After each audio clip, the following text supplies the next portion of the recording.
Friends, I want to share with you a little bit about prayer today, something that's been really, really encouraging to me, and I hope it'll be encouraging to you. But in order to do that, let me see if I can set up a scenario for you. Let's say that you're walking in a place that's familiar to you, and you recognize a lot of the people that are there. You certainly recognize the landmarks that are there, and you walk up to a group of people, and you know all of them, and they're kind of huddled together in a circle, and they're having a conversation. And you walk up, and as you're walking, you kind of start to get some hints about what they're saying, and you recognize your name being spoken over and over again. And then you stop dead in your tracks because you realize this group of people is actually talking about you. Now, that's an incredibly uncomfortable situation, right? There's part of you that just wants to sort of slink away, like you weren't there at all, and just act like it never happened. There's part of you that might feel a little bit betrayed.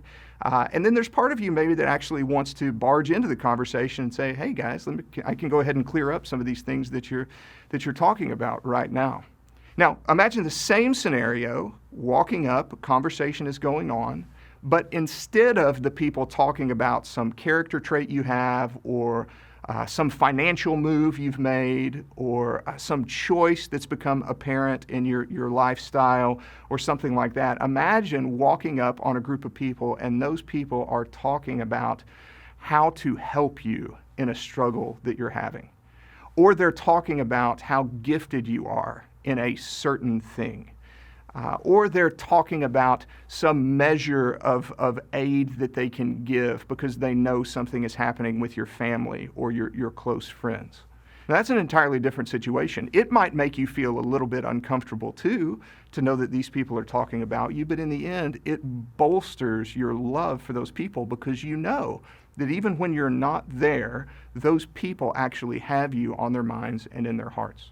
So here's how this relates to prayer. Prayer, it can feel like, is a very lonely thing sometimes.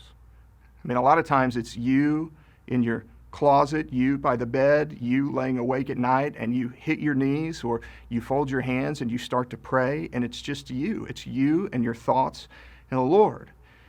And so you pray and you pray and you pray, and oftentimes you don't get anything readily back from the Lord. It can be a very, very lonely thing. Interestingly, though, when you start reading the New Testament, what you find is that prayer is not like you're waiting at the DMV for your number to be called when God will grant you an audience. Instead, prayer is a lot more like joining a conversation that's already in progress. I think about a passage like Hebrews chapter 7, where the writer of Hebrews reminds us that Jesus is never going to die again, that he has an indestructible life, and he lives to always intercede for us. So that's breathtaking. It's staggering right now to think about that right now, whether we're cognizant of the fact or not, Jesus is actually interceding for us with the Father. And then you go to the book of Romans chapter 8, and you find Paul writing about the fact that the Holy Spirit is also involved in our prayers, that the Holy Spirit intercedes for us in groans that are too deep for us to actually express according to the will of God. So bring those two things together, and you come to realize that right now, at this very moment, the Son is interceding, and the Spirit is there too.